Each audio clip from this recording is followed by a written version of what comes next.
দেখেছেন তো কদম ফুলগুলো কি দারুণ ফুটে আছে। চলুন কি করে তৈরি করেছি দেখে নিই।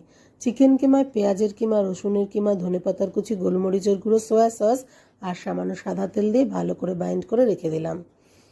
হাফ কাপ বাসমতি চাল 1 ঘন্টা ভিজিয়ে রেখে জল ঝরিয়ে নিয়েছি, আর এতে এখন নুন মাখিয়ে নেব। এবার এই বাইন্ডিংটার মধ্যে পরিমাণ মতো নুন দিয়ে নিচ্ছি। আগে নুন দিয়ে দিলে কিন্তু জল বেরিয়ে যাবে আর ভালোভাবে কোট করতে পারবেন না। এবার হাতের সাহায্যে ছোট ছোট বল বানিয়ে নিলাম।